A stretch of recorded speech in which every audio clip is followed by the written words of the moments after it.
আর যারা মহামারী এলাকার বাইরে আছে তোমরা সেই এলাকায় প্রবেশ করবে না।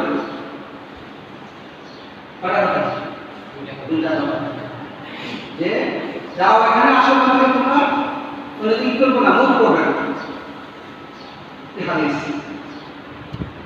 এখন আপনার যে কি বলে লকডাউন করা হবে, লকডাউন দেখছেন এখন বৈজ্ঞানিকেরা আবিষ্কার করছে যে এটাকে লকডাউন করতে হবে। আর আমার রাসূল সাল্লাল্লাহু আলাইহি ওয়াসাল্লাম বলেছেন তুমি ওখানে অবস্থান মরবার পাশা যাই হোক তুমি ওখানে থাকো, যদি তুমি ওখান থেকে বের হয়ে অন্য জায়গায় আসো অন্য জায়গায় মানুষের ক্ষতিগ্রস্ত হবে। অর্থাৎ তুমি তোমার একার জন্য অন্য এলাকার মানুষের ক্ষতি করতে পারো না। কি সুন্দর! অর্থাৎ তুমি কি করো, যে এলাকায় রোগটা শুরু হয়েছে তুমি সে এলাকায় থাকো। তোমার এই ক্ষমতা মধ্যে তোমার এই রোগটা এক জায়গায় ছড়াই দিতে অন্য মানুষের ক্ষতি করতে, এটা তোমার অন্যায়, তোমার অপরাধ। আর যারা ওই এলাকায় নাই তো তোমরা যেখানে আছো সেখানে থাকবে। তুমি নিজের কাঁধে রোগ পাড়াই নিও না, তুমি সেটে সেটে কি করবে না, নিজের রোগ নিজের কাঁধে নিও না, তুমি এলাকায় যাবে না। দেখেন রাসূলুল্লাহ সাল্লাল্লাহু আলাইহি ওয়াসাল্লাম কিভাবে লকডাউন পদ্ধতি সেই 750 বছর আগে বলে দিয়েছেন যে ফালা তাকদামু আলাইহি ওয়া ইযা ওয়াকা'a বিআরদিন ওয়া আনতুম বিহা ফালা তাখরুজু মিনহা ফিরারাম মিনহু। সেটা থেকে বাইরে কোন জায়গায় চলে যাবে। অতএব এই ধরনের সংক্রমণ রোগ থেকে নিজেকে বাঁচানো এবং অন্য জায়গায় ছড়িয়ে যেতে না পারে সেই আত্মরক্ষামূলক ব্যবস্থা নেওয়া সব থেকে কি কর্তব্য। নিজে আপনি বাঁচবেন, অন্যকেই আপনি মারবেন এমন হতে পারেন না। আপনি নিজেও বাঁচতে চাচ্ছেন, অন্যকেও বাঁচানোর চেষ্টা করতে হবে। মহামারী বিধান তাহলে সম্পূর্ণ খোদাই বিধান, এটা স্রষ্টা কেউ না, এটা মানুষ সৃষ্টি করতে পারে। খোদাই বিধান এটা যেমন খোদাই বিধান, এটা থেকে বিরত থাকা এবং সেফ জোনে যাওয়া এবং চিকিৎসা করা সেটাও খোদাই বিধান। আছে না কিছু গোড়া মানুষ আছে ওরা আমি আপনার বিষয়টা কিছু করি, এটা কি হইল? আপনি রোগটা যেমন খোদাই বিধান, এই রোগ থেকে বেঁচে থাকা, এই রোগ থেকে দূরত্ব বজায় থাকা, সেফ জোনে চলে যাওয়া বা লকডাউন করা বা চিকিৎসা করা, এগুলো সবাই কি এরা খোদাই বিধান। অর্থাৎ আপনি নিজের মন মতো কথা বলতে হবে।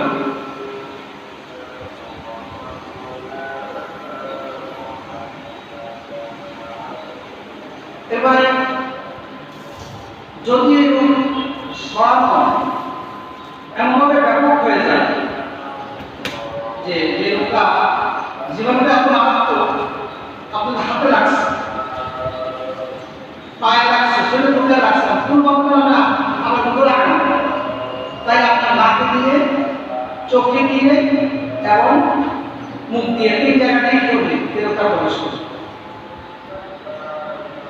তবে অন্যান্য ভাইরাস থেকে করোনা ভাইরাসটা জীবনে একটু ভারী হওয়ার কারণে বাতাস করতে পারে না, এটা ম্যান টু ম্যান কি করে ছড়ায়।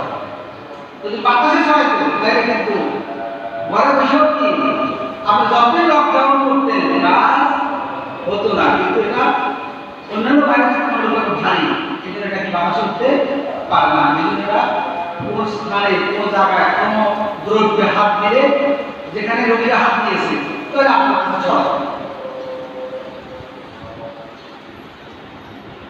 সতর্ক চিকিৎসা না করে নিজকে একটা বেশি আত্মবিশ্বাসী হওয়া এটা বৈধ নয়। চিকিৎসা করতে হবে, আপনার সেফ জোনে যেতে হবে, লকডাউন করতে হবে এবং নিজকে সেফ জোনে যে আত্মরক্ষা করতে হবে। কারণ আপনি আত্মরক্ষা না করেন তাহলে আপনার থেকে পুরো এলাকা ছড়িয়ে যাওয়া শুরু হবে, মারাত্মক একটা ব্যাধি। হযরত ওমর রাদিয়াল্লাহু তাআলা আনহু তিনি সেনাবাহিনী নিয়ে রওনা দিয়েছিলেন। কোথায় যাবেন? শাম দেশে যাবেন। সামনে এসে যাওয়ার পথে সুরাকা নামে একটা স্থানে গিয়ে তিনি শুনলেন যে সামদেশের মধ্যে মহামারী রোগ ছড়িয়ে পড়ছে। এই কথা শুনে তিনি কি করলেন? তিনবার তিনি মিটিং ডাকলেন, তিনবার তিনি সাহাবীদেরকে নিয়ে মিটিং করছেন, বিভিন্ন স্তরের সাহাবীদেরকে নিয়ে, বদরি সাহাবী, বিজয়কারী সাহাবী, এভাবে তিনবার মিটিং করলেন। করার পর সিদ্ধান্ত নিলেন যে কি করবেন না, তিনি আর যাবেন না, সেনাবাহিনীকে ফেরত নিয়ে আসবেন। ওমর রাদিয়াল্লাহু তাআলা, ওমর রাদিয়াল্লাহু তাআলা আনহুর মতো এত বড় বিজ্ঞ, যোগ্য, দক্ষ, মর্যাদা সম্পন্ন একজন সাহাবী, রাসূল সাল্লাল্লাহু আলাইহি ওয়াসাল্লামের সহচর্য থেকেও মহামারীর কথা শুনে তিনি কি করলেন? লকডাউন করলেন। আজকে আত্মরক্ষা করে তিনি কি করলেন? সেনাবাহিনী সহ ওই দেশে আর করলেন না, গেলেন, ওই দেশে গেলেন না, ওই দেশে গেলেন না। এই কারণে কি হলো? ওনার রোগ থেকে বেঁচে গেলেন। তাহলে কার পদ্ধতি? ওমর রাদিয়াল্লাহু তাআলা আনহু। তাহলে এই রোগ থেকে আপনি সতর্কতামূলক অবস্থানে যাওয়া, সতর্কতামূলক পদক্ষেপ নেওয়া, এটা আমাদের কি কর্তব্য এবং দায়িত্ব এবং ইমানি দায়িত্ব। এরপরে মহামারী আল্লাহর আযাব না, কাফের মুশরিকদের আল্লাহর আযাব, মুমিনের জন্য কি? এটা হলো রহমত। এটা বলবেন না, মুমিনের জন্য কি? ব্যাখ্যা করলে বুঝবেন এটা কাফের মুশরিকদের আল্লাহর আযাবের জন্য, কিন্তু কোন মুমিনের জন্য কি আল্লাহ আযাব না, গজব না, এটা হলো মুমিনের জন্য কি? রহমত। এমনকি মহামারীতে একটা লোক মারা গেলে সে শাহাদাত বরণ করবে, কি বলবেন? তাই কি যদি গজব হইত তাহলে গজব মারা গেলে কি শাহাদাত বরণ করে? বলেন গজব মারা গেলে শাহাদাত বরণ করে? এই রোগী মারা গেলে কি শাহাদাত বরণ করে? এই লোক আসলে মানুষ বেশি বেশি আল্লাহকে স্মরণ করে। দেখবেন অনেকেই আগে নামাজ পড়তে দেখেন, নামাজ পড়া শুরু করেন, অনেকেই দোয়া মুখস্থ করে, তাহলে কি? অনেকে মদের আড্ডা খানে আসে, দেখেন তারা মসজিদে আসে। এরপরে এই জন্য রোগ আসলে বেশি বেশি দোয়া করা হয়। আল্লাহ নবী চলার জন্য সবাই চেষ্টা করে, তাইলে এরকম মারা গেলে শাহাদাত বরণ করে। রাসূল বলেছেন আত্তাউনু শাহাদাতান লিকুল্লি মুসলিমিন, আত্তাউনু শাহাদাতান লিকুল্লি মুসলিমিন। যে মহামারীতে যদি কেউ মারা যায়, সেই মুমিন, সেই মুসলমান কি হলো? শাহাদাত বরণ করলো। মহামারীতে যদি কোনো মুসলমান মারা যায়, সে কি করলো? শাহাদাত বরণ করলো। রোগের প্রশ্ন পাথর আপনাকে ধোয়া মোছা করে, আপনাকে পরিষ্কার পরিচ্ছন্ন করে, একজন মুমিনকে পরিষ্কার পরিচ্ছন্ন করে। মহামারী, রোগ বালাই, মহামারী এগুলো একজন মুমিনের জন্য কি? পরীক্ষা। এবং এর দ্বারা কি হয়? পরবর্তী জীবনটা আপনার কি যায়? সুন্দর হয়ে যায়। বলেন সুবহানাল্লাহ। قال الله تعالى ولنبلونكم بشيء من الخوف والجوع ونقص من الأموال والأنفس والثمرات وبشر الصابرين الذين إذا أصابتهم مصيبة قالوا إنا لله وإنا إليه راجعون أولئك عليهم صلوات من ربهم ورحمة وأولئك هم المهتدون। আল্লাহ বলেছেন তোমাদেরকে ভয়, ক্ষুধা, তোমাদের সম্পদ নষ্ট করে, তোমাদের জানের ক্ষতি করে, তোমাদের ফসলাদির ক্ষতি করে আমি তোমাদেরকে পরীক্ষা করব। আমি আমাদের কি করবো? তাহলে একজন মুমিনের জন্য মহামারীটা কি গজব না, বড় পরীক্ষা। কি না? এবার বলছেন ওয়াবাশশির সাবিরিন, যারা এই রোগ অবস্থা রোগগ্রস্ত হয়ে গেলে, মহামারীতে আক্রান্ত হয়ে গেলে, রোগে আক্রান্ত হয়ে গেলে তারা কি বলে? ধৈর্য ধারণ করে। এবং বলে ইন্না লিল্লাহি ওয়া ইন্না ইলাইহি রাজিউন, আমরা আল্লাহর কাছে আমরা ফিরে যাব। তাহলে মুমিনের দায়িত্ব হলো মুনাফিক করা, এই দোয়া করা ইন্না লিল্লাহি ওয়া ইন্না ইলাইহি রাজিউন।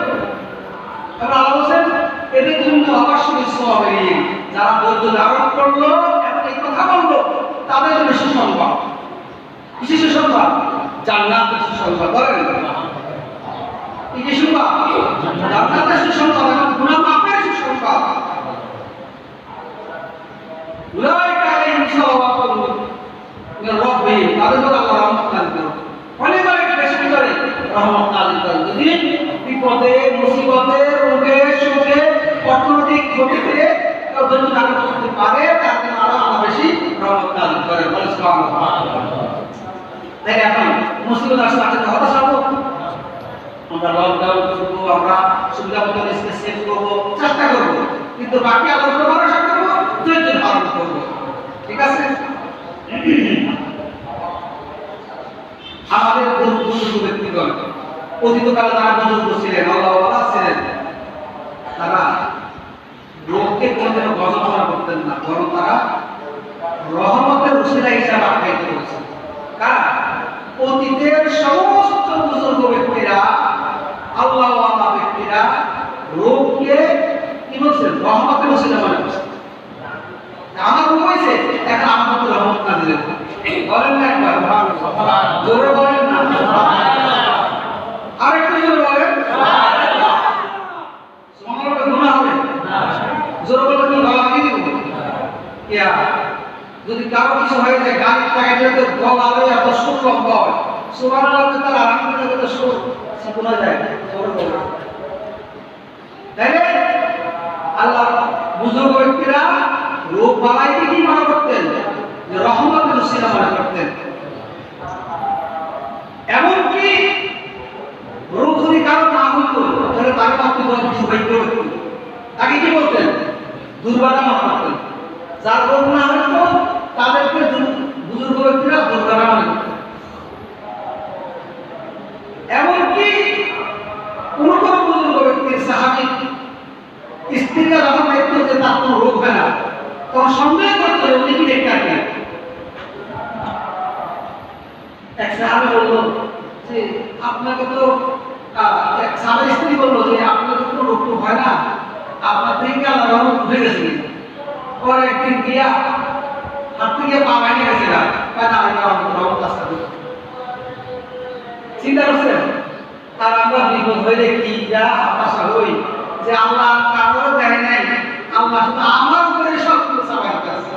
বলেন নাউজুবিল্লাহ মিন যালিক। আর একটু করে বলেন নাউজুবিল্লাহ।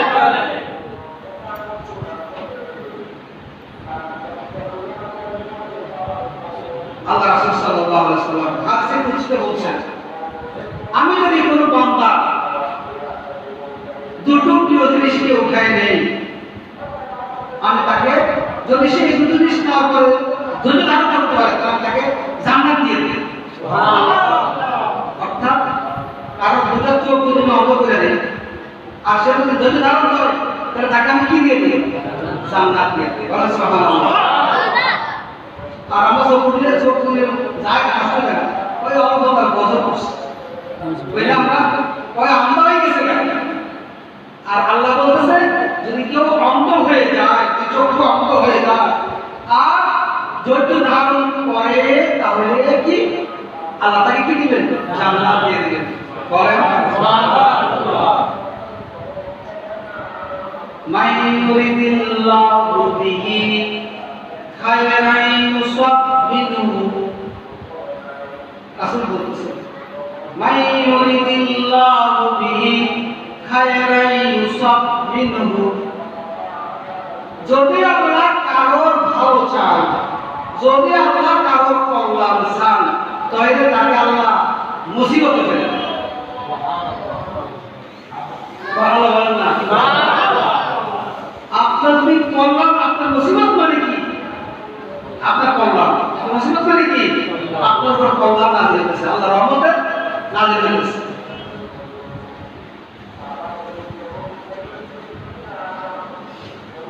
কারো রোগ হইলে আল্লাহ রাব্বুল আলামিন দুজন ফেরেশতাকে তার কাছে পাঠাইয়া বলে, তোমরা দেখো তো, আল্লাহ তো সব দেখে নেই, তারপরও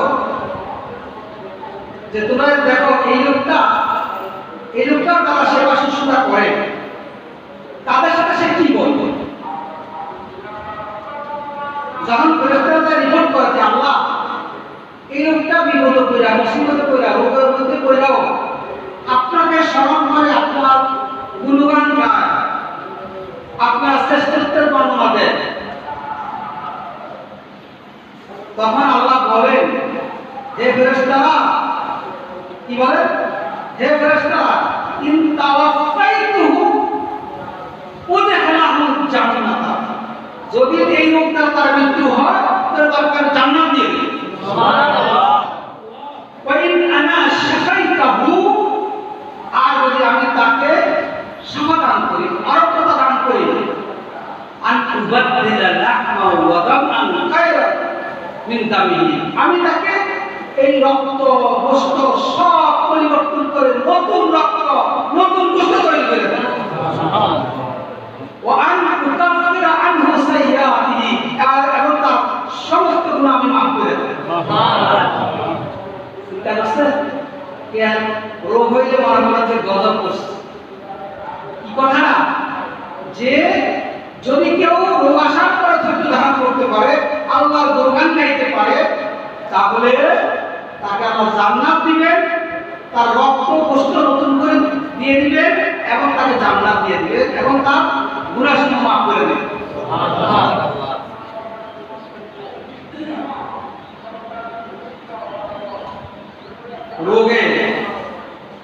রোগের সময়, বিপদের সময়, মুসিবতের সময়, মহামারীর সময় ধৈর্য ধারণ করা হলো কি জানেন? জান্নাত লাভের উসিলা। বলেন কি বলবেন? সুবহানাল্লাহ। রোগে, শোকে অথবা মহামারীতে যদি কেউ ধৈর্য ধারণ করতে পারে, কি না? এটা হলো জান্নাত নামের উসিলা। বলে সুবহানাল্লাহ। হযরত আব্দুল্লাহ ইবনে আব্বাস রাদিয়াল্লাহু তাআলা আনহু, আতা ইবনে আবি রবাহ রাদিয়াল্লাহু তাআলা আনহুকে বললেন, হে আবি রবাহ, আমি তোমাকে কি একজন জান্নাতি মহিলা দেখাবো?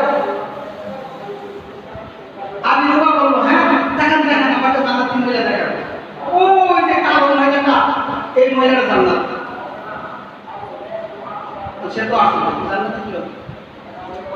তখন সে বলল, এই মহিলা রাসূলুল্লাহ সাল্লাল্লাহু আলাইহি ওয়াসাল্লামের কাছে আসি বললেন, ইয়া রাসূলুল্লাহ, আমার মিরিগি রোগ, আমার মিরিগি রোগ হয়েছে। মিরিগি রোগ বুঝেন? এই মিরিগি রোগটা উঠলে আমি এমন বেহুশ হয়ে যাই, আমার কাপড় চোপড় ঠিক থাকে না, আমার সতর ঠিক থাকে না। অতএব ইয়া রাসূলুল্লাহ, আপনি আমার জন্য দোয়া করেন। রাসূলুল্লাহ সাল্লাল্লাহু আলাইহি ওয়াসাল্লাম বললেন, ইন শি'তা সাবারতে, তুমি যদি চাও ধৈর্য ধারণ করতে পারো, ওয়ালাকে জান্নাত, তাহলে আল্লাহ তোমাকে জান্নাত দিয়ে দিবেন। সুবহানাল্লাহ। ওয়া ইন শি'তা দাআতুল্লাহ লাকা আইয়ুআফিকা, আর যদি তুমি চাও যে তাড়াতাড়ি আরোগ্য হয়ে যাবে, তাহলে আমি আল্লাহর কাছে তোমার জন্য দোয়া করব। কথা বুঝছেন? কথা বোঝা গেছে? এই মহিলা বললেন, ইয়া রাসূলুল্লাহ, যে আমার মৃগী রোগের কারণে আমার কাপড় চোপড় ঠিক থাকে না, আপনি আমার জন্য দোয়া করেন। রাসূল বললেন, এই রোগের প্রতি তুমি যদি ধৈর্য ধারণ করো, আল্লাহ তোমাকে জান্নাত দিয়ে দিবেন। আর যদি তুমি চাও যে আমি তোমার জন্য রোগ মুক্তির জন্য দোয়া করি, আমি দোয়া করব। মহিলা কি বলতে শুনেন? قال امرأة ফাদউল্লাহ আল্লাহ তাতাকাশাফ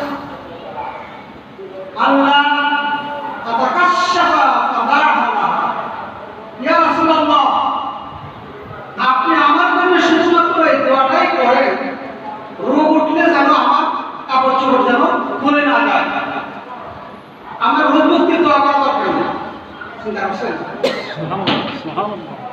কথা বলছেন কিনা ইয়া রাসূলুল্লাহ আমি জান্নাত চাই ওদের কারণে আমার রোগটা এই রোগ ভালো এই দোয়া আপনি যদি বলছেন যে আমার রোগটাকে জান্নাত পাবো তাহলে আমার রোগ ভালো জন্য দোয়া করতে হবে রোগ উঠলে যেন আমার কাপড় চোপড় ঠিক থাকে আমার যেন সতর্ক ঠিক থাকে বলেন না তাইলে রোগ চাইছে কিন্তু জান্নাত পাবে জান্নাত আশায় রাসূলকে বললে রাসূল তো আপনার রোগ ভালো হয়ে যেত কিন্তু বলছেন না আমি জান্নাত চাই অতএব আমার জন্য আপনি শুধু তার কাপড়টা ঠিক রাখতে হবে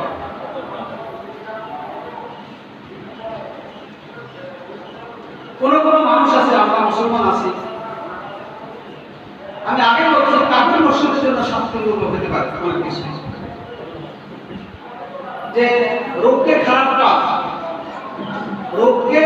কাজ বা গুনাহের পারিচিত্য মনে করে আছে না অনেকে জীবনে বোধহয় কোনো খারাপ কাজ করছি নইলে আমার আল্লাহ দিল কিনলে এই রোগটা আমার দিল কিনলে গেল আল্লাহ সঙ্গে কি আর দেখে না কারো এরপর তার কত কথা বলে মুখে এটা করে তারা দেখে না আমারাই দেখছি এগুলো বলে না কিন্তু না রোগ কারো পাপের পারিচিত্য নয়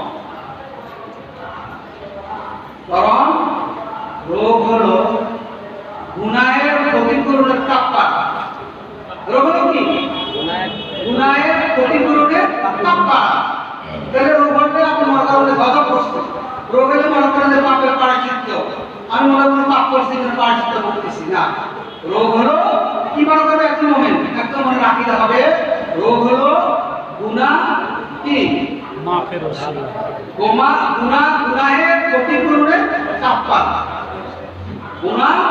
গুনাহের ক্ষতিপূরণের কি কাফারা মানে করবে এটা আমাদের আকীদা আমাদের আকীদা ঠিক না যে আমার গুনাহ করে আমার প্রতি গজব করছে আমাকে গুনাহ করে যারা গজব করছে গুনাহ আর অনেকে তো পাপ করতে একবারে আপাত মুস্তক ধরে যায় হঠাৎ করে সে হিসাবে মারা গেল হঠাৎ করে কসবারে মারা গেল এই জন্য কি ভালো কাজ করছে কি জানাতে যাবে না কি তাইলে আপনি রোগ হলে এত হতাশার কোনো কারণ নাই রোগ হলে এত হতাশা নাই যেখানে আপনি হয় একবারে আজাবে পাকড়া হয়ে গেছেন কারণ রোগ হলো গুনাহের ক্ষতিপূরণের কাফারা কামা কাল রাসূল সাল্লাল্লাহু আলাইহি ওয়াসাল্লাম যেমন রাসূলুল্লাহ সাল্লাল্লাহু আলাইহি ওয়াসাল্লাম ইরশাদ করেছেন ইন্নাল্লাহা লা ইউকাফিরু আনিল মুমিনি খাতায়াহু কুল্লাহা হুম্মা লাইলাতি যে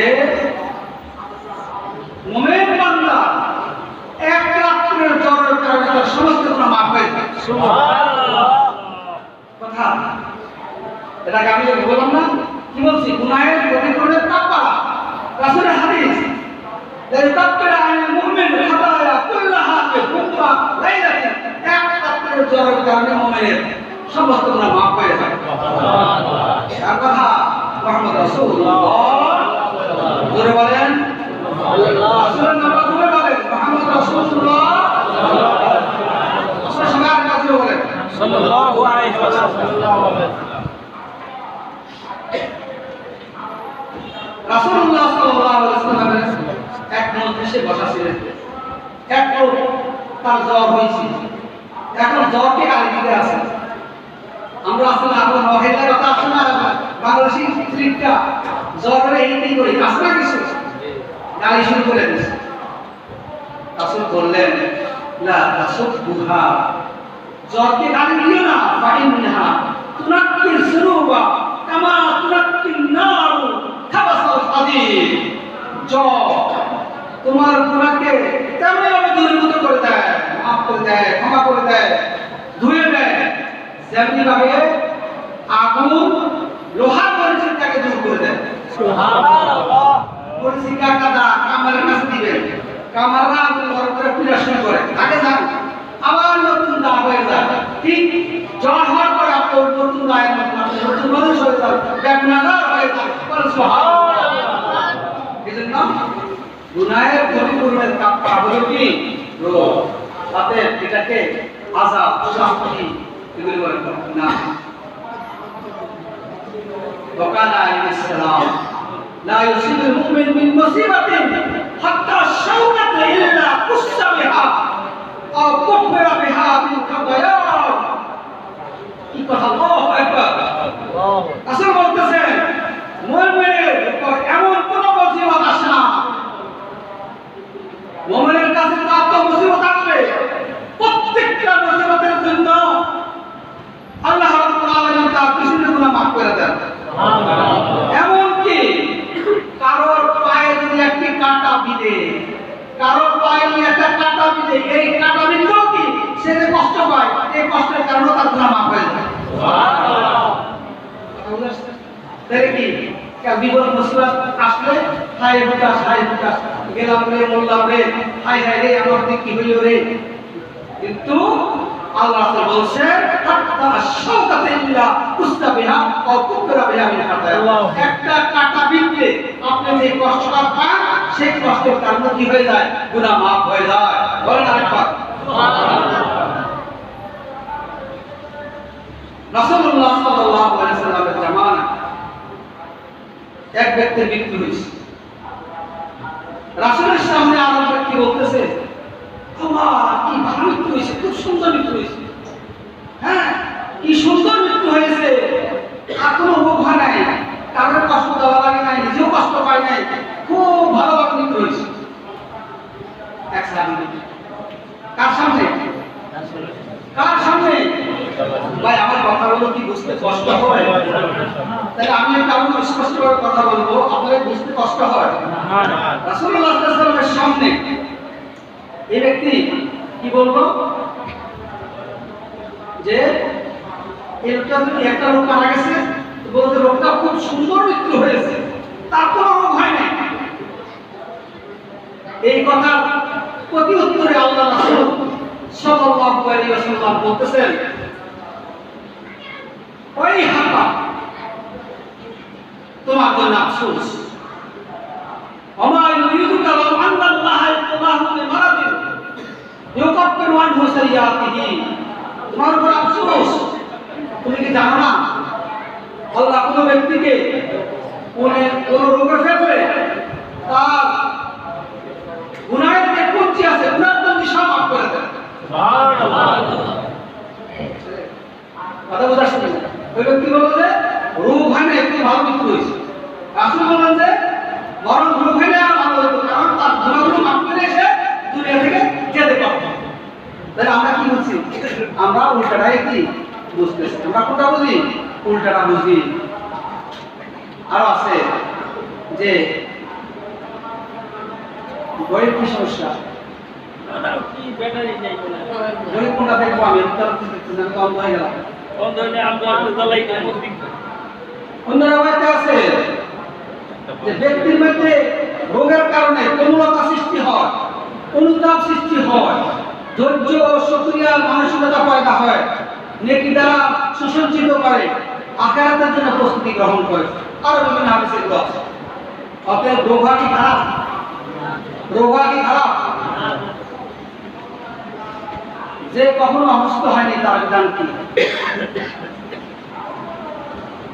রাসূলুল্লাহ সাল্লাল্লাহু আলাইহি ওয়াসাল্লাম এক মজলিসের মধ্যে বক্তৃতা দিতেছিলেন সেই বক্তৃতা তিনি বললেন যে তোমাদের যদি কোনো কারো রোগ হয় তো এই রোগের কারণে তোমার রোগটা তোমাদের গুনাহের কাজ করা হয়ে যায় অর্থাৎ গুনাহগুলো কি হয়ে যায় মাফ হয়ে যায় এই কথা বলার পরে এক লোক দাঁড়াইছে দাঁড়ায় কি বললো ইয়া রাসূলুল্লাহ দাঁড়ায় না বসে বলছে ইয়া রাসূলুল্লাহ আমার আসলাম ইয়া রাসূলুল্লাহ শুনেন কি আমার কথা শুনেন ইয়া রাসূলুল্লাহ রোগ আবার কি মা মারাত্মক আক্রমণ আমার তো বুঝি রোগ তো হয় না আমার তো বুঝি অসুখ বিসুখ হয় না কথা বলছেন কিনা আবার বলতেছি রাসূল বক্তৃতা দিয়েছিলেন, বক্তৃতার মধ্যে বলতেছিলেন যে যদি কারো রোগ হয় তাহলে রোগটার কারণে তার গুনাহ মাফ হয়ে যায়। তখন এক সাহাবী বললেন, রাসূলুল্লাহ রোগ আবার কি? আমার তো কোনো অসুখ বিসুখ কিছু হয় না। রাসূল কি বলতেছিলেন? রাসূল বলতেছেন, কোন দাঁড়াও, তুমি দাঁড়াও, ফালাস্তা মিন্না, তুমি আমার উম্মতের অন্তর্ভুক্ত না। তোমার রোগ হয় নাই তো তুমি আমার উম্মত না। আমার উম্মত ইমানদার যদি হয় রোগ হবে না, হতে পারে না। কথা বলে অসম্মত কথা বলছেন উনি। রাসূলের উম্মত ঠিক আছে, কিন্তু রাসূল খুব এটা গুরুত্ব বোঝানোর জন্য বলতেছেন যে যা তুমি দাও, তুমি আমার উম্মত না, তোমার রোগ হয় না। তাহলে রোগের ভয় পাবেন না? রোগের আহ্বান করে যে আসো, এটা আজকে আমার মনটা নরম হইব, আমার গুনাহ মাফ হবে। কথা বুঝে আসছে না? আল্লাহকে বেশি রাখতে। রাসূল আরো বলতেছেন, আজিতু লিল মুমিন জুজআতাম মিনাস সাকাম ওয়ালাউ ইয়ালাম মা'লুহু ফিস সাকাম আজাবা আন ইয়াকুনা। রাসূল বলতেছেন যে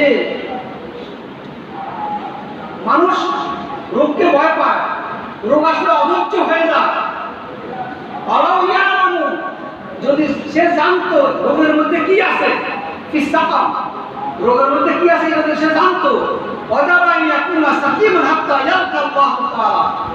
তাহলে সে মৃত্যু পর্যন্ত রোগগ্রস্ত থাকার জন্য চেষ্টা করত। আল্লাহর সাথে সাক্ষাৎ না হওয়া পর্যন্ত, আল্লাহর কাছে সাক্ষাৎ হওয়া পর্যন্ত সে কি করতো? রোগগ্রস্ত অবস্থা থাকা ভালোবাসত। যদি রোগের ভিতরে কি রহমত আছে, কি বরকত আছে, কি ফজিলত আছে, এটা সে জানতো। অতএব রোগের সুযোগ ধৈর্য হারা কি কোন সুযোগ আমাদের আছে না? সময় কতক্ষণ আছে?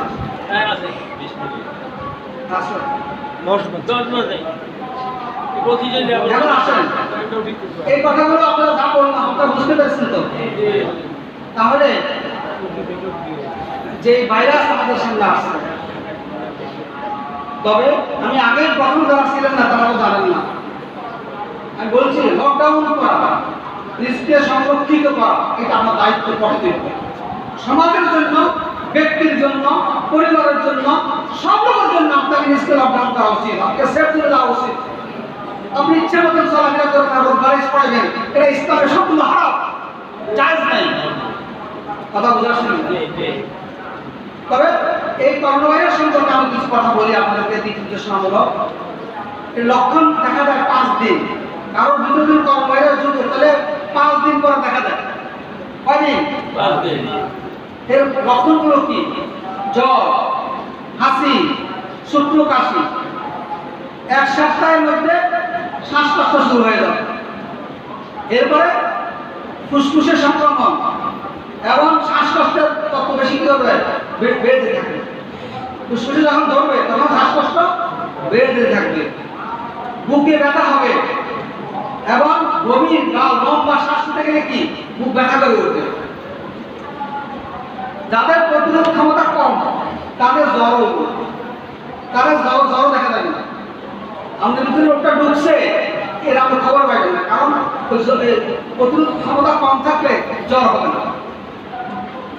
তারপর আপনার আস্তে আস্তে কাম করে ফেলবে, নিউমোনিয়া ধরবে, এবার কি হবে? নিউমোনিয়া হয়ে যাবে। তারপরে বিভিন্ন শরীরের অর্গানগুলো নষ্ট করে দিবে, কিডনি নষ্ট করে দিবে, হার্ট ফেলিওর করবে, এবার করতে করতে সব বিকল হয়ে সে মৃত্যুতে পরিণত হবে। এটা হলো করোনা ভাইরাস। এই ভাইরাসের অবস্থান, এই ভাইরাস বাতাসে ছড়ায় না। আমি আগে বলছি এই ভাইরাসটা তুলনামূলকভাবে ভারী, এই জন্য বাতাসে ছড়াইতো। লকডাউন আর কি করে? দরজা বন্ধ করেন, আর আপনার ঘর বন্ধ করেন, আর মাঠ বন্ধ করেন, আর এলাকা বন্ধ করেন, বাস বন্ধ করেন, ট্রেন বন্ধ করেন, আর বিমান বন্ধ করেন, তোমরাই কি হইতো না? কাজ হইতো না। কিন্তু তুলনামূলকভাবে এই জীবনটা ভারী, ভারী হওয়ার কারণে এটা বাতাসে ওড়ে না। এটা আপনি আমি এখানে ধরলাম, আমার তাহলে আমার থেকে এখানে লাগবে, আগুন দশটা ছড়িয়ে যায়। আমি এখানে বসে এখানে বললাম, আমার এখানে হাত থাকছে, এখানে আপনারে ধরলো, তাহলে তার বলবো। কথা বোঝাচ্ছে? আপনি বাতাসে ছড়াইতো তাহলে কিন্তু আপনার কেউ বাঁচতাম না, ঘরের ভিতরে জ্বালা খুলে ঢুকে যেত। এই জন্য এটা একটু ভারী হওয়ার কারণে বাতাসে ছড়ায় না, বাট মানুষ ম্যান টু ম্যান। হ্যাঁ, আপনি এই জন্য সতর্কতা অবলম্বন করতে হবে। কোনো দাতব বস্তু যে ভাইরাসটি করে প্রায় 12 ঘন্টা জীবিত থাকে, দাতব বস্তু যদি করে থাকে 12 ঘন্টার ভিতরে জীবিত, এই 12 ঘন্টার ভিতরে যদি কেউ ধরে তারই ধরে। মানে এখানে এই মাইকের মধ্যে লাগবে না, এটা দাতব বস্তু, তাই 12 ঘন্টা থাকবে। এই 12 ঘন্টার ভিতরে অন্য জায়গায় যতগুলো হাত দিলে ততগুলোর মধ্যে রোগ হবে। কাপড় জাতীয় জিনিসে প্রায় 9 ঘন্টা জীবিত থাকে। কাপড়ের মধ্যে কোনো ঘন্টা থাকে 9 ঘন্টা। এই কাপড়টা ওই 9 ঘন্টার ভিতরে যদি কেউ ধরে কেউ পরে তার হয়ে যায়। তবে কোনো কাপড় 2 ঘন্টা রোদে দেখলে জীবাণুটা মারা যায়।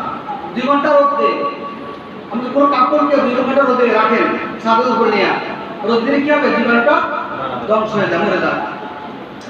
হাতে হ্যান্ডশেক করলেন, ধরলেন, হাতে বা ত্বকে এই ভাইরাসটি 10 মিনিটের মতো জীবিত থাকে। কয় মিনিট? এই তো আমার হাতে আছে, আমার হাতে হ্যান্ডশেক করলো 10 মিনিট মধ্যে তার হয়ে যাবে। 10 মিনিট পার হয়ে গেলে এই জীবাণুটা মরে যাবে। কথা বুঝতে পারছেন? হাতে, শরীরে, দেহে অথবা ত্বকের উপরে কয় মিনিট থাকে? 10 মিনিট থাকে। এই 10 মিনিটের ভিতরে আমি সাবান দিয়ে হাত না দিই, সাবান দিয়ে বা লোশন, এই যে কি লোশন করে দেখেন, এই হ্যান্ড ওয়াশ ধরে না। হেক্সাসোল জাতীয় ওষুধ লোশন দিয়ে আপনি না বসতে আপনার এই জীবাণু হাতে যাবে না। 10 মিনিট দিলে জীবাণু চলে যাবে। আর এই 10 মিনিট যদি আমি না ধরি, যেটা খামো খাইলে মুখে ঢুকবে, নাকে ঢুকবে, মুখ দিয়ে ঢুকবে, নাকের মধ্যে হাত লাগাইলে নাক দিয়ে ঢুকবে, চোখে হাত লাগাইলে চোখে দিয়ে ঢুকবে, মুখে হাত লাগাইলে মুখ দিয়ে ঢুকবে। অতএব অ্যালকোহল মিশ্রিত জীবাণু নাশক সাবান আছে না, সাবান বা লিকুইড, এগুলো দিয়ে সবসময় কি করতে হবে? এগুলো হাত ধরে কি করে জীবাণুটা মারা যায়। এবং 70 সেলসিয়াস আপনার তাপমাত্রার মধ্যে কি এই জীবাণু বেঁচে থাকতে পারে না। 70 সেলসিয়াস। এই জন্য আপনি বাইরে থেকে আসলে 1 গ্লাস গরম পানি খান, লেবু দিয়েও, চিনি দিয়েও, লবণ দিয়া গড়গড়া করেন অথবা খান, যাই করেন গড়গড়া করে ভালো। না খাইয়ে কি করা? গড়গড়া করে তারপরে করে। তাহলে গরম করে কি হবে? গলাতে কথা জীবাণু, এই জীবাণু প্রথম অবস্থান করে গলা, নাকে আর মুখে যেখানে যেটুকু গলায় অবস্থান করে। এই জন্য বাইরে থেকে আসলে গরম পানি দিয়া লবণ মিশাইয়া গড়গড়া করবেন। ঠান্ডা জাতীয় জিনিস খাবেন না, পরিহার করবেন। লবণ মিশ্রিত গরম পানি দিয়ে গড়গড়া করবেন, তাহলে ফুসফুস সংক্রমণ হবে না। নাক, মুখ, আঙ্গুল, হাতটা অপরিত দূর করবেন। আছে না অনেকে নাক মশা, চোখকে এমন করা শুরু, আর আছে না মুখে এরকম করা যাবে না। হাত ধোয়া ছাড়া, হাত সাবানে ধোয়া ছাড়া চোখ, মুখের মধ্যে, চোখের মধ্যে এবং নাকের মধ্যে কি হাতটা লাগানো, বাইরে থেকে আসলে আপনি হাতটা ধুয়ে দিবেন। তারপরে এরপরে যেহেতু জীবাণু মানব দেহে প্রবেশের হয়েছে 3টা দরজা, মেন দরজা, না, চক্ষু আর মুখ। গণপরিবহনে নিয়ে চলুন। এখন গণপরিবহনে উঠছেন, এখানে পাশের লোক এরকম আগে কে বসে গেছে আপনি জানেন? হ্যাঁ, আপনার আগে কে বসে গেছে? কেউ নাক ঝেড়ে গেছে, নাকি কাশি দিয়ে গেছে, না হাসি দিয়ে গেছে আপনি জানেন? এই বাসটার মধ্যে কত মানুষ উঠতে চাইতেছে। অতএব আপনি বসেন, যে কোনো মুহূর্তে আক্রান্ত হওয়ার সম্ভাবনা আছে। অনুষ্ঠান সমূহ, আপনার বিবাহ শাদী বা আপনার বিভিন্ন বড় বড় কোনো অনুষ্ঠান করা, এগুলো পরিত্যাগ করতে হবে। কোনো সমাবেশ করা যদি করেন তাহলে জীবাণু আপনার ভিতরে ঢুকতে পারে অন্য কারো কাছে। সর্দি, কাশি ও জ্বর রোগীগণ ঘরে নামাজ পড়বেন। সর্দি, কাশি, জ্বর হলে একটু সন্দেহ মনে করে আপনি মসজিদে না এসে কি করবেন? ঘরে নামাজ পড়বেন, মসজিদে আসবেন না। প্রত্যেক নামাজের পূর্বে আপনার জীবাণুনাশক লিকুইড দিয়ে মসজিদটাকে কি করতে হবে? পরিষ্কার করতে হবে। যেসব মসজিদে কার্পেট বিছানো আছে তাদেরকে বলবেন দ্রুত কার্পেট তুলে ফেলতে।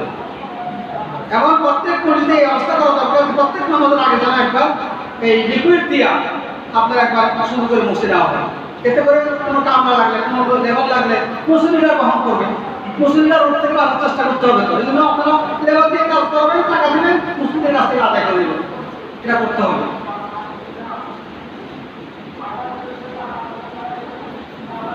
নিজের মধ্যে কোনো লক্ষণ অনুভব করলে এক রুমে অবস্থান করে প্রয়োজনীয় ব্যবস্থা গ্রহণ করে। নিজের মধ্যে যদি কোনো অবস্থান কোনো কিছু অনুভূতি নেন যে এরকম আমার হতে পারে, তাহলে আপনি এক রুমে চলে যাবেন, পরিবার সবাইকে সুরক্ষা দিলেন। বিছানা চাদর সহ ব্যবহৃত কাপড় চোপড় কমপক্ষে 2 ঘন্টা রোদে শুকাবেন। আক্রান্ত মা যদি কেউ এই আক্রান্ত হয়, মা কিন্তু শিশুকে দুধ খাওয়াইতে পারবে না। মায়ের দুধ খাওয়াইলে শিশু আক্রান্ত হবে না। এবং যে দোয়া সবচেয়ে বেশি বেশি করবেন, লা হাওলা ওয়ালা কুওয়াতা ইল্লা বিল্লাহ। কোন দোয়া বেশি করবেন? সারাক্ষণ কোন দোয়া করবেন? সবাই বলেন, সবাই বলেন। আর মুনাজাতের মধ্যে যেমন আপনার আল্লাহুম্মা ইন্নী আউযু বিকা মিনাল বারাস ওয়াল জুনুন ওয়াল জাযাম ওয়া সাইয়্যিল আসকাম। এই যত পর্যন্ত আপনার মনে থাকবে, আপনার বলবেন আল্লাহ কঠিন কঠিন রোগ, তারপরে এই করোনা ভাইরাস জনিত সব রোগ আছে, সমস্ত রোগ থেকে আল্লাহ আমাকে ভালো করে। এত বড় মুখস্থ করা আর একটু দোয়া করতে হবে এমন কোনো কথা নাই, এমন কোনো ফরজ না। রাসূল আরব দেশে আছেন, রাসূল আরবতে হাদিস লিখছেন। কোরআনের যেগুলো বিধান আছে কোরআন তেলাওয়াত করার বা এটা ভিন্ন কথা, কিন্তু এছাড়া আপনার যত দোয়া আছে সমস্ত দোয়া বাংলা করলে আরো ভালো। কথা বুঝতে পারছেন? মাতৃভাষায় আছেন, যার ভাষা। অতএব আপনি দোয়া করেন আল্লাহ আমাকে বড় বড় মুসিবত, বড় বড় বিপদ, এবার একটা দোয়া আছে সুন্দর দোয়া, এটা একসাথে আল্লাহুম্মা ইন্নী আসআলুকা আফিয়াতাল ফিদ দুনিয়া ওয়াল আখিরাহ। এই দোয়াটা রাসূলুল্লাহ সাল্লাল্লাহু আলাইহি ওয়াসাল্লাম আব্বাস রাদিয়াল্লাহু তাআলা নাকি শিখেছে যে এই আব্বাস রাদিয়াল্লাহু তাআলা পড়েন যে কি আল্লাহুম্মা ইন্নী আসআলুকা আফিয়াতান ফিদ দুনিয়া ওয়াল আখিরাহ। এক দোয়ার ভিতরে সব আছে, এক দোয়ার ভিতরে কি আছে? সব আছে। তারপর আপনারা বাংলা যা পারেন সবই বলবেন, বাস শুধুমাত্র এই দোয়াই করতে হবে এমন না। আর শুইতে, গাড়িতে, বাড়িতে যেখানে থাকেন সব সময় লা হাওলা ওয়ালা কুওয়াতা ইল্লা বিল্লাহ এই দোয়া সব সময় আপনারা কি করবেন।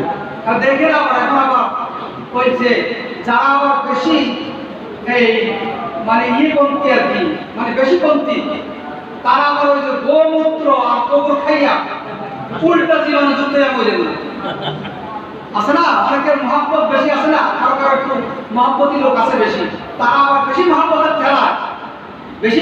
ঠেলায় গোমূত্র আর গোবর খাইয়া উল্টা জীবন যুদ্ধ বলে না। কথা বলে আসছে না, অতএব এগুলি করবেন না সবাই।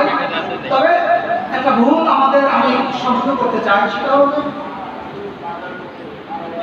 পৃথিবীর যত সরকার আছে, ইহুদি হোক, খ্রিস্টান হোক, মুসলমান হোক, মানুষকে লকডাউন করা বা মসজিদ লকডাউন করা বা কোনো সমাবেশ লকডাউন করা, কোনো ওয়াজমাহফিল লকডাউন করা, এটা ইসলাম বিরোধী কোনো কাজ না। এটা ইসলাম বিরোধী, কোরআন বিরোধী কোনো কাজ না। এখানে আপনারা এখানে 50 জন লোক এখানে সামনে আসেন, কারো যদি একটা এই রোগটা থেকে থাকে তাহলে পাশের লোক তো আপনার হাত লাগাবে, হ্যান্ডশেক করবে, হইতে পারে না? এই জন্য যদি কেউ যদি ব্যবস্থা নেই রেখে আপনার কি, এটা তো আমি না গাইলে কিছু দেখি না। তোয়া করতে আসতো, এখন তোয়া করতে চায়না লোক আসে, আপনার বিভিন্ন দেশের লোক আসে, এখন তোয়া করতে গিয়ে কেউ কারণে লাগা জীবাণুযুক্ত হয়ে গেল। এই জন্য কি দায়বদ্ধতা আছে না সরকারের? যদি এরকম কোনো ব্যবস্থা নেই, এটাকে ইসলাম বিরোধী আখ্যায়িত করে অতি আবেগ প্রবণ হওয়া অথবা অতি অন্ধধার্মিক হওয়া, ফজরের নামাজ পড়ে না কিন্তু দোকানে আড্ডা দিয়ে মানে অন্য কথা বলে, কিছু কথা বলে, ফজরের নামাজটা পড়ে না কিন্তু আরেকজনের কথা বাড়ায় যায় না, এই জন্য এগুলো করবেন না। এখন জনগণকে হেফাজত করা, ওই যে বললাম হযরত ওমর রাদিয়াল্লাহু তাআলা আনহু তিনি চলে যাচ্ছিলেন সিরিয়া, প্রতিমধ্যে তিনি শুনলেন যে মানে যে ওই এলাকায় ছড়িয়ে পড়ছে, তিনি পরামর্শ করে সমস্ত সৈন্যবাহিনী নিয়ে তিনি ফিরে গেছেন না। তুমি বলতে পারতেন কি আল্লাহ আমার সাথে চলো, হয়তো বলছেন এটা আমাদের শিক্ষা। অর্থাৎ আমাদের সর্বোচ্চ সতর্কতা অবলম্বন করতে হবে, সর্বোচ্চ সুরক্ষার ব্যবস্থা জন্য আমরা চেষ্টা করতে হবে, আল্লাহর উপরে ভরসা করতে হবে। ঠিক আছে, কিন্তু সমালোচনা নয়। তবে একটা কথা, সেটা হলো আমি আমার শিশুকাল থেকে এই পর্যন্ত এরকম পরিস্থিতি আপনাদের দেখি নাই যে মানে মসজিদের থেকে এই আজানের আওয়াজ আসবে হাইয়া আলাস সালাহ হাইয়া আলাল ফালাহ পরিবর্তে কি আপনি কি সাল্লু ফি বাইতিকুম সাল্লু ফি রিহালিকুম বা আসসালাতু ফি রিহালিকুম আসসালাতু ফি বাইতিকুম। আজকে এই শব্দটাই দেখুন আসবে মসজিদে, যে তোমরা ঘরে নামাজ পড়ো, তোমরা তোমাদের শহরে নামাজ পড়ো, এই শব্দ আপনি প্রয়োগ করেন যেভাবে ছড়াই। এইরকম একটা কঠিন সময় আমাদের জন্য আসছে। অতএব হতাশা নয়, আল্লাহর উপর ভরসা, সংশোধন হন, নিজের জীবন পরিচ্ছন্ন করেন, মৃত্যুকে ভয় করেন। যদি এই মহামারীতে মারা যান, শাহাদাত বরণ করবেন। অতএব ঈমান ঠিক করেন, নিজের আমল ঠিক করেন, নিজে যত অপকর্ম করেছেন সেগুলো পরিশুদ্ধ করেন। বাস ঠিক আপনার দায়িত্ব। আর নিজকে হেফাজত করবেন।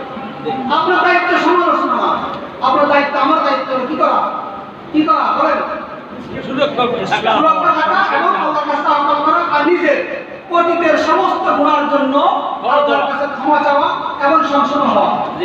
যদি বলেন যে রোগ চলে গেলে আবার হারামি করুন, কি না বলি, রোগ আসছে যে ভালো মানুষ বানানো লাগে আবার আসবে।